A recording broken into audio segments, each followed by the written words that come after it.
Let's learn how to write a professional email. Welcome to your writing class. At university, you often have to email your teacher or professor. Maybe you need to submit an excuse for an absence, or you need to ask a question. Or maybe you just want to say hello and thank you for the nice lesson. It's a good idea to write professionally. You want your teacher to know who you are, to understand you, and to see that you're a polite person. This will make your teacher happy to help you and answer your questions. In an email, you need 5 things. First, the address. That's where it's going. Second, the subject. That's the topic of your email. Third, the greeting. That's saying hello. Then the body of the message. That's all of the important information. Finally, the closing. That's where you're saying goodbye. First, let's take a look at the address. You need to spell it correctly. If it's not spelled correctly, it won't go to the right place. We say at and dot in addresses, so this is ms.jennifer@squ.edu.om.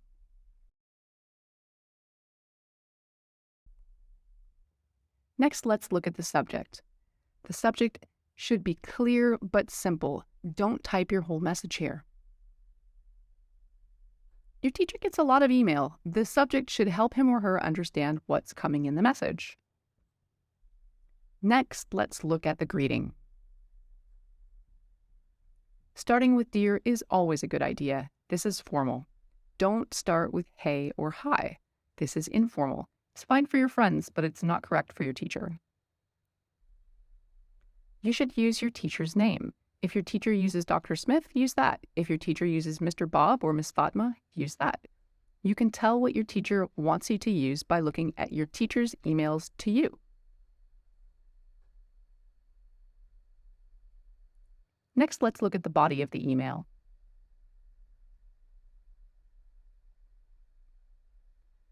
First, you should say something nice. This is an opening for your body. I hope that you're well. I hope you had a good weekend. Next, tell your teacher why you are writing. Be clear and be specific. Next, ask for something if you need to, but be polite and respect your teacher.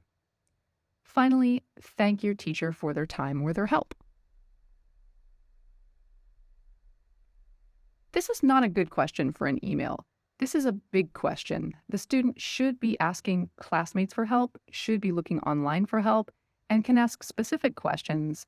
But if the student needs a lot of information, the student should just ask for an appointment during the teacher's office hours.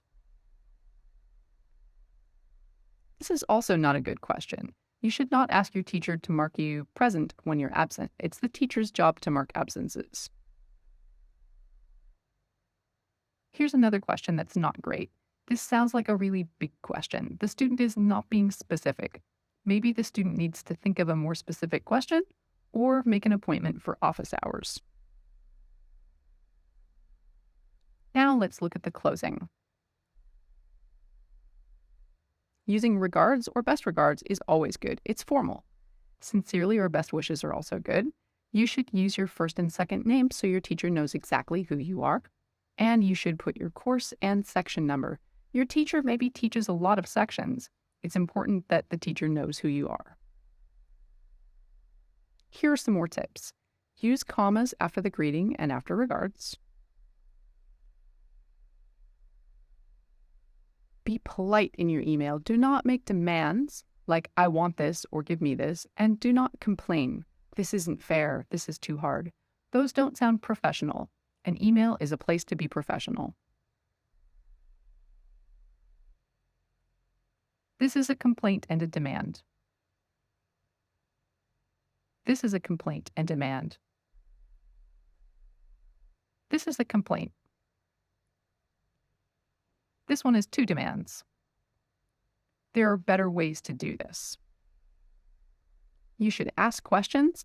Modal verbs work well for this in English. They sound polite.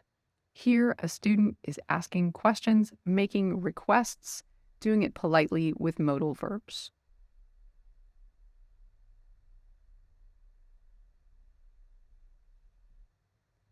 Another tip is to not use chat language or emojis in emails. Email is a formal place. It's not social media. You should use the most formal language you can. You should also check capital letters and spelling to make sure those are correct, so they also look professional. Now, what's wrong with this email? Let's take a look and see if we can find some of the problems.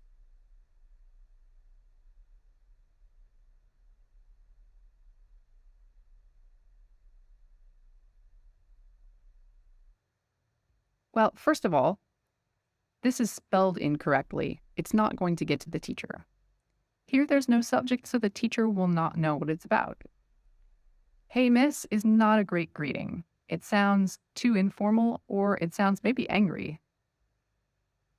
There's no polite opener for the body. Capitalized necessary here. I don't understand the assignment is not specific. Here I see some emojis. Y is chat language. U is chat language. That should be capital I. Here the student is complaining and making demands. That should be capital G.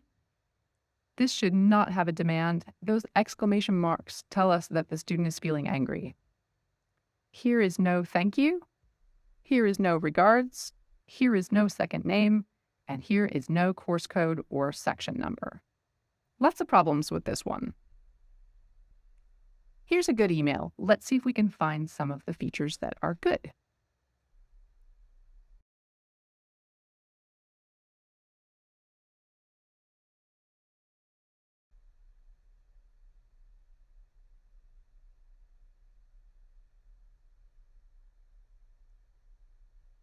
Well, to start with, the address is spelled correctly.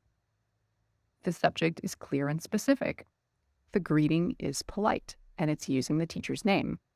There's a friendly opener to the body. Here the student describes the problem specifically and asks for help. Here the student thanks the teacher. Here I see the screenshots. That's very helpful if you have a tech problem.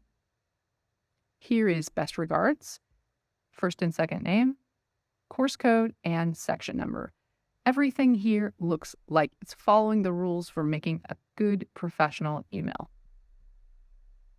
So congratulations, it's time for you to write an email.